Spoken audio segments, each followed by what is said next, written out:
Ngayon nyo sa akin sabihin guys na idolo nyo pa rin ba si Digong sa usaping war on drugs?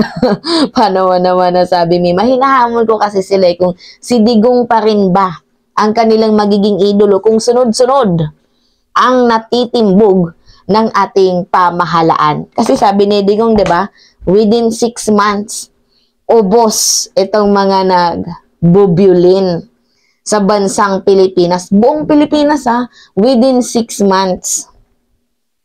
Nayawa tuloy. Ano nangyari? Puro lang dakdak, puro lang kuda. Diba? Hindi naman nagkatotoo. Yan yung promises na hindi mo natupad. Tapos ngayon si Pangulong PBBM, sinasabihan mo na yung 20 pesos na bigas, daydreaming lang aniya yan. Ngayon, sa usaping war on drugs naman, syempre, they are different president, at the same time, they are different person. But the perspective here is, di ba, gustong mawala daw ni Digong yung mga nagdudroga sa bansang Pilipinas. Kaya nga anyabang niya, may patukhang-tukhang pa kahit mga inosente, di ba, nadadamay, pumapatay, gamit ng confidential funds. So ngayon, ito naman si Pangulong PBBM, iba yung iba yung birada niya. Super tahimik siya, pero napaka-aggressive. Diba? Yung parang walk like a strangers, tapos pag inawa, yung kala mo hindi ka lalaban, pero pak! Diba? Ganun ho yung banatan ni Pangulong Bongbong Marcos. Even though na nilalait siya nitong mga taga-SMNI, nitong mga DDS. Ano yung sabi?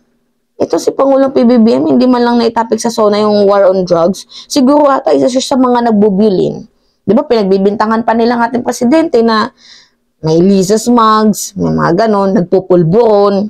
Diba? Ganyan yung bintang nila sa ating presidente ngayon. Where in fact, si Pangulong PBBM, hindi siya nade-discourage sa mga ganyan. Hindi niya iniintindihan. Tingnan niyo yung nakaraang araw, diba? Ito pala yung balita. 2 notorious na tulak, tiklo sa 4.9 milyong shabu sa bypass operation doon sa Lucena, Quezon, Sultan Kudarat, Maguindanao del Norte. Pero before that guys, although maliit lang yan, yung 4 million na yan, ito kasi yung catch dito. Kita niyo yan? Isa yan sa mga naging catch kasi 2.19 billion shabu concealed in beef jerky from Mexico intercepted Manila International Container Port noong October 7. At beside pa dyan guys, isa sa pinakamalaking huli ng ating pamahalaan sa pagkakataon, sa panahon ng ating Pangulong Bongbong Marcos is 3.6 billion shabu seized in Pampanga, Mexico, Pampanga. So 'di ba? Kahit ano yung sinasabi nila na si Pangulong Bongbong Marcos daw ay walang pakialam sa usaping droga, itong ating Pangulo hindi nagpapa-apekto. Wala palang pakialam sa droga. Ito, ipapakita ko sa inyo. Ito yung resibo. May nahuli. Diba? Ganyan si Pangulong PBBM. Hindi mo na kailangan, kahit nga yung sa floating barriers, diba hindi na siya nagpa-press briefing, press conference na ipapatanggal niya yan. Basta nag-utos siya. Tapos, nung tinanggal, doon pa lang natin nalaman na, ay, si Pangulo pala nag-utos noon.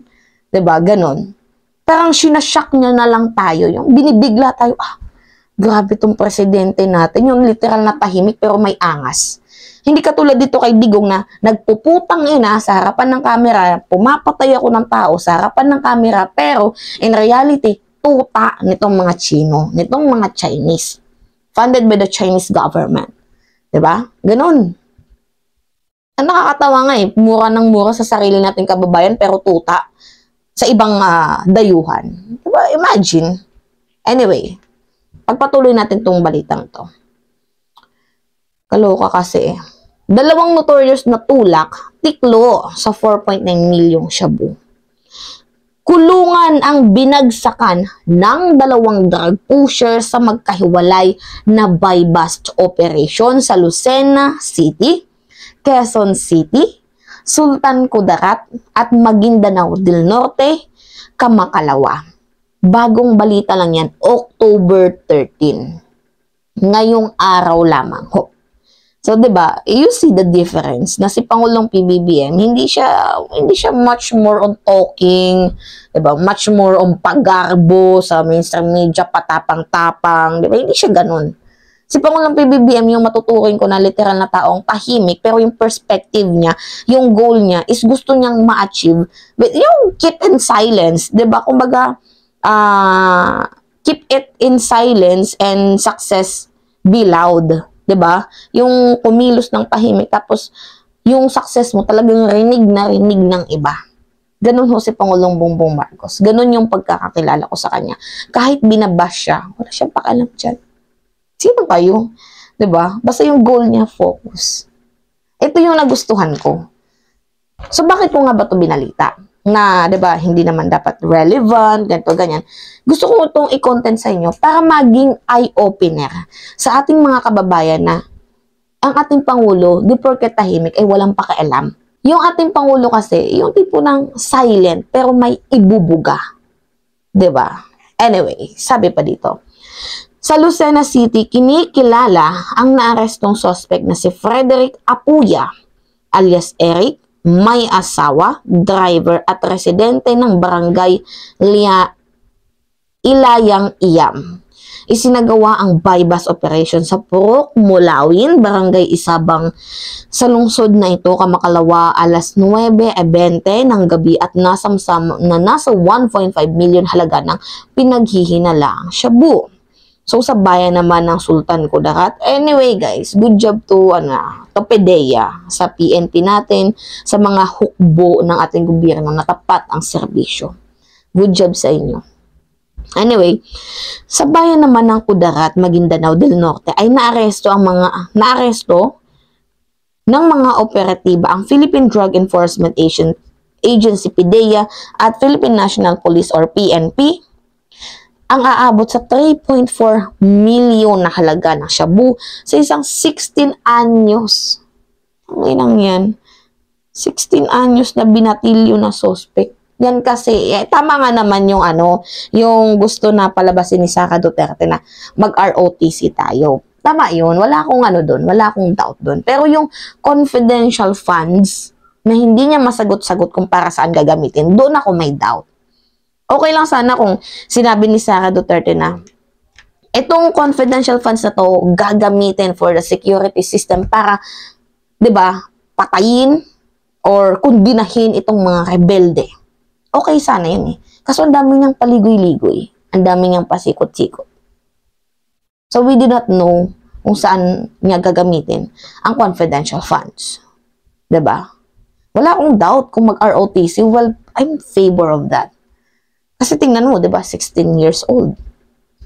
Naghahatid na ng sandamakmak na milyones na pera nang galing lang sa shabu. No doubt na may ROTC tayo para ma-enhance yung skills, yung patriotism, yung love of the country ng ating mga kabataan. 'Di ba? Para hindi maengganyo sa bundok or sa usaping ganito, krimen. Pero ang ayaw ko lang dito kay VP Inday, syempre, di ba, pag tama, pupurihin. Pag mali, kukundinahin. Ito kasing si VP Inday, yung confidential funds, hindi niya masagot kung saan niya gagamitin. So, doon lang ako nagkaroon ng doubt. Di ba?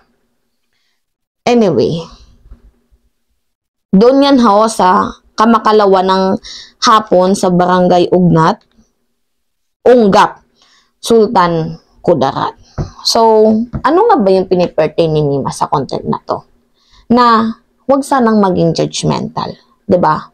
Kasi magkaibang presidente, si Digong at si Bongbong Marcos, si Pangulong Bongbong Marcos. They have different views, perception, perspective, 'di ba?